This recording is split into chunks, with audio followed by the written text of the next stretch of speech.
Unscripted, unfiltered, unapologetic. Diner stops and real talk. The voice of farmers, not politicians or promise makers. Just honest conversation about agriculture's biggest issues. At the table today.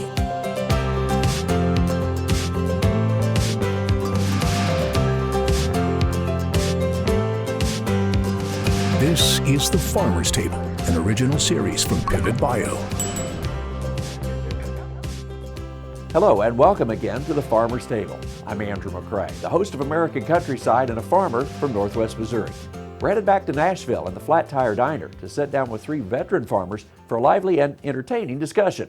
Joining me at the table today are April Hemmes of Hampton, Iowa, Jimmy Tosh of Henry, Tennessee, and Stuart Sanderson from Madison, Alabama. They know just how challenging farming can be, and with so few people coming from a farming background these days, there's plenty of room for misconceptions and misunderstandings.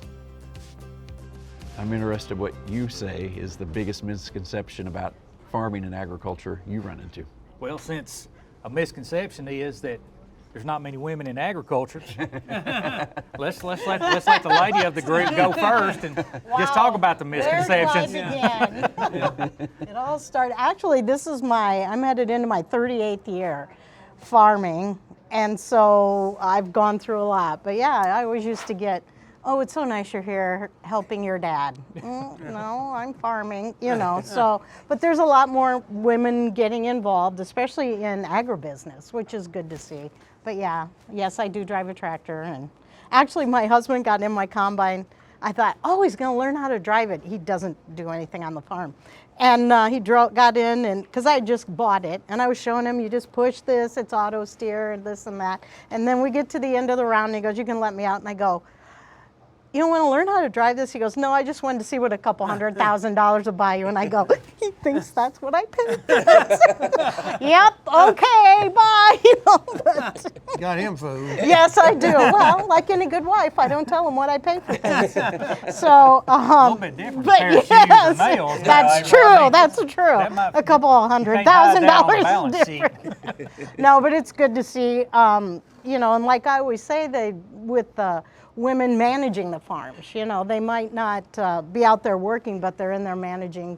They're doing just as much work as the men are. So that's good to see. One of the misconceptions is, I don't work for a chemical company. I don't purchase chemicals to spray all over the ground and dilute the ground with chemicals. The small patronage refund we get from doing business with certain companies is not make me want to overspend. I'm not going to spend myself into prosperity by doing that. So, that's one of the biggest things, that's somewhere, and I don't know where it actually happened, over the past generation, but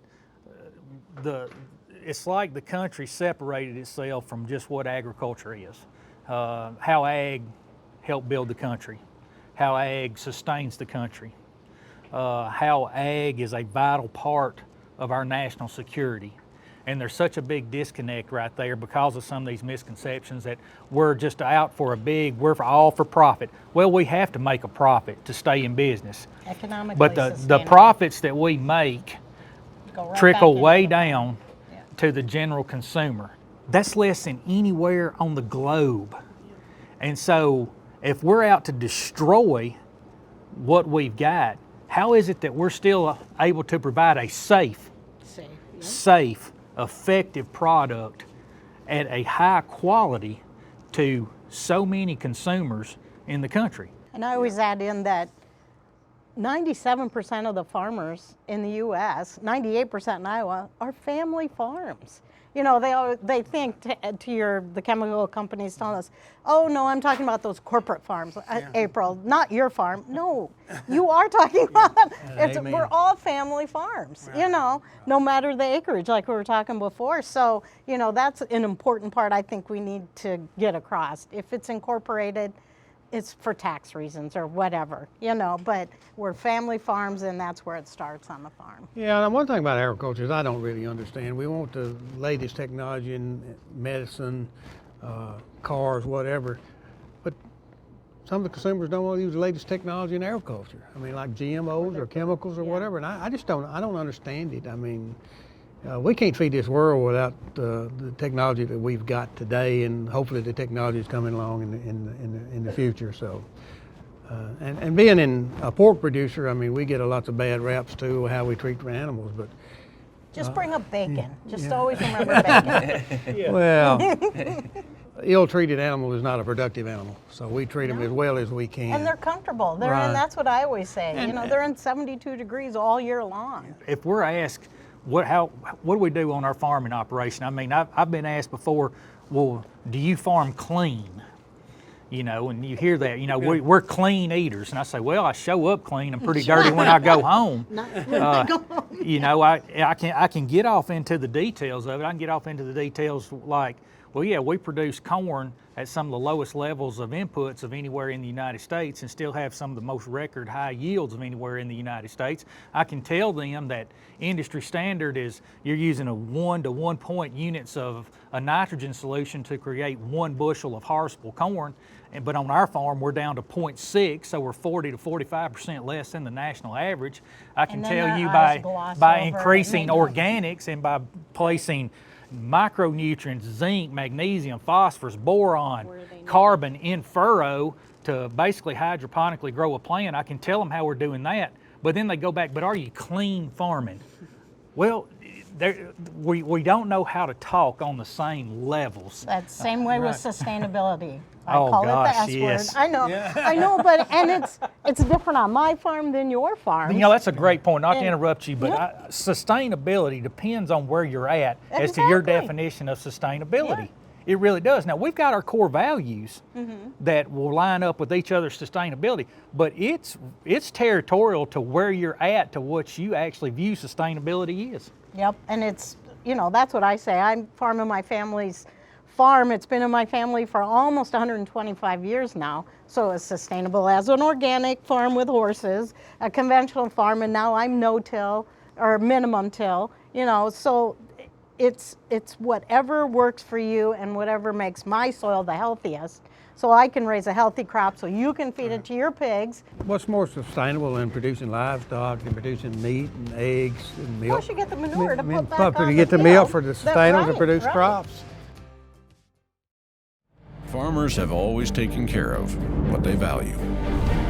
They cultivated bountiful land and fed a nation hungry for progress.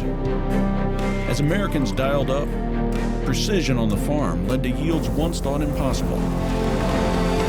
But when it came to nitrogen, it wasn't precise or predictable enough. Farmers deserve a nitrogen worthy of who they are and what their land can provide. And now there is one.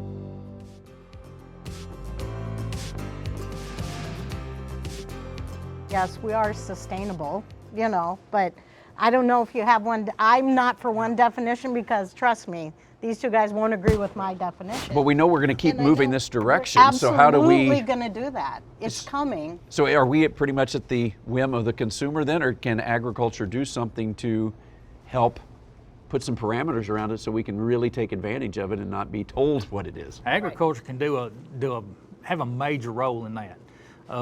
And I'm going to circle back to education again. I'm going to give you a number, 4,032. There you go again. Okay, so what's that number? What? 4,032 ice cubes or coffee cups or whatever, it's a big number. So the high school that my son graduated from, the next high school, it buys the crow flies. That's a southern term now, Yeah, like okay. bless your heart. It's a southern term. As the crow flies is 2 miles. Okay. So the two schools combined, 9th through 12th grade, two schools, have 4,032 students. Wow. Just 9th through 12th grade. All right, I'm gonna give you something shocking here now. In my state of Alabama, 1 out of every 4.7 jobs is still directly tied to some form of agribusiness or agriculture. Yet between 2 high schools that close together, 4,032 students, my son is the only one that has a parent actively involved in any form of agribusiness. Is that sustainable? Directly, yeah. Is our commodity chain sustainable to where we're losing the opportunity to let that group in on something? That's when agriculture comes into play. I take every advantage that I can. Every time my son wanted me to come to school, I take my equipment to school. You take a 40-45 sprayer to a school with 120-foot booms on it.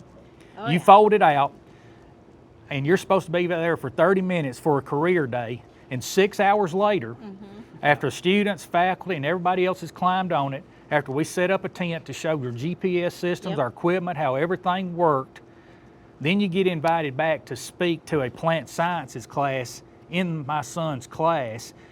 And out of that class of 32 people, this last graduating class, 4 kids who have never stepped foot on a red clay Alabama soil all switched their major and went to land-grant institutions and went into plant and soil sciences. That's how we start sustainability in the country. One of the best things we do is spring of the year, invite all the schools to bring the kids. Ag in the classroom stuff, yeah. We bring pigs out and put in the lawn and combines and tractors and stuff, and it's amazing the response you get from the kids. They have no idea of the size of the equipment and the technology we're dealing with. Whether you're a journalist, we need people to write about it, you know, the plant breeders, you name it. There's room for everything. There's ways to get in agriculture. I mean, it's a very capital-intensive business, but there's still ways to get Yeah, it. a little bit, yeah. So we've talked sustainability, but what about the economic sustainability of what you're doing? Is it working? Well, I think we've been successful, but no business, I don't care what business it is, if they're not economically sustainable, they're not going to be there long. Whether it's this restaurant or a farm or a drugstore or whatever, you've got to be able to make a living for yourself and your family. Pay attention to that bottom line, yeah. And it's getting harder and harder, you know, because without knowing, am I going to get that product? What's the supply chain looking like? The price of fertilizer. Maybe you guys get it cheaper than I do, but whoa, baby. I got manure. Oh, that's right. You're full of it. So yeah, so to speak. But that, I mean, I literally called my P&K guy and I went, I said a lot of things to him and paid the bill that was almost 4 times as much, you know, and nitrogen's doubling, you know, every year. So keeping control of those costs, but we're fortunate to have high prices, you know, and we're in a business where we have no control over weather, you know, and the prices we get a lot of times. We can work around it, hedge, sell ahead, things like that, but, you know, a lot of it's out of our hands. So but hey, on our farm, we've been, you know, like I said, it's almost 125 years. So, and these guys are successful too, or they wouldn't be here. In 21, we were given $160 a ton for nitrogen. We went up to $700 a ton in 22. I mean, your glyphosate products went from $16 up to $70 a gallon. That's not 8% inflation. Do the math. You're starting to talk about 500-600% inflation. Again, we can't pass that cost on. But what we're all good at is adapting, overcoming, making changes on the go, because that's what we have to do. Because I mean, let's face it, if we can't stay productive, we can't feed this country. 3 farmers working together to set the record straight, a full-time job these days. We want to thank April, Stuart, and Jimmy for sharing their unique perspectives. We'll see you next time on The Farmer's Table.